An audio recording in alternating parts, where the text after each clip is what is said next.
Well, here's a sight I wasn't expecting to see. I now have a grandfather clock. This is a Howard Miller, model number 610134. I repeat, that's 610134. It is from 1977, and aside from missing the top finial, this thing's in great shape. It's also missing the weights, and pendulum hanger's broken, so it doesn't currently run.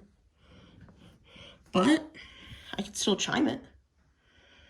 Now, this clock was built in 1977, but registered to somebody on May 11th, 1978. So, I guess let's start off by chiming it.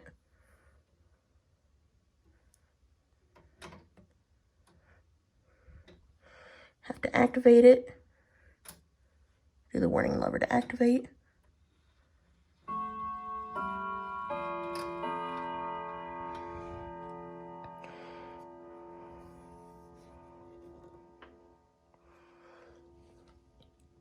Set it to 28.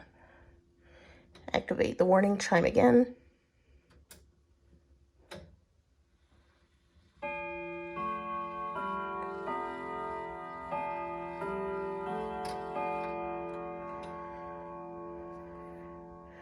And let's set it to 44. And activate the warning lever again.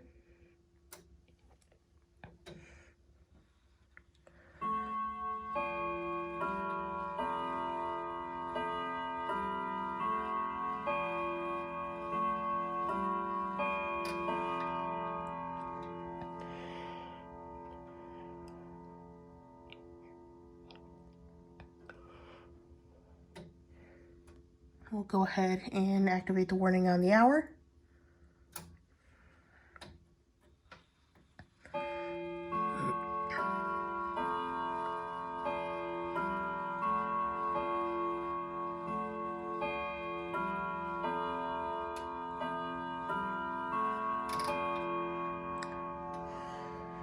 Now I have to reach all the way in here to grab the hour chain.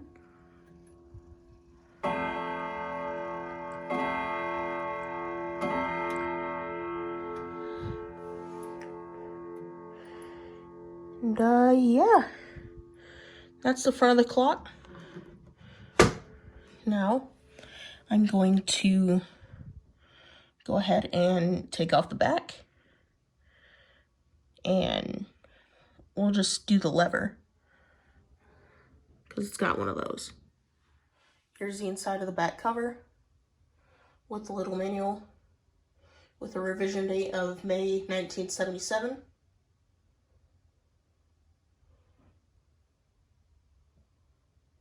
There's the model number.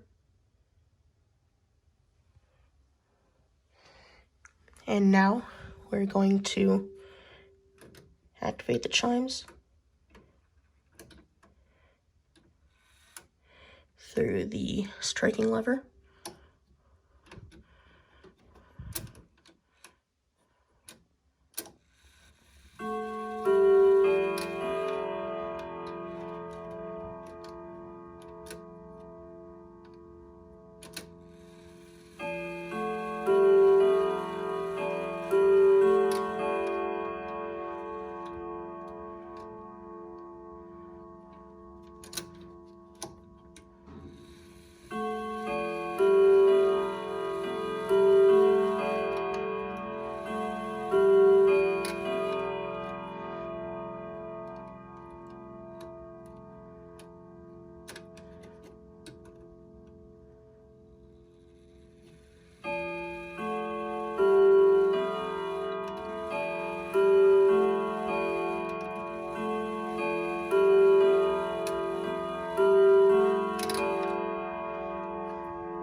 And just reach back here, do the hour strike.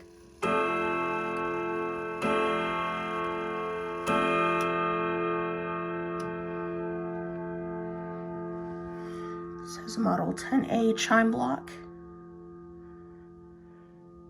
And again, it doesn't have any weights.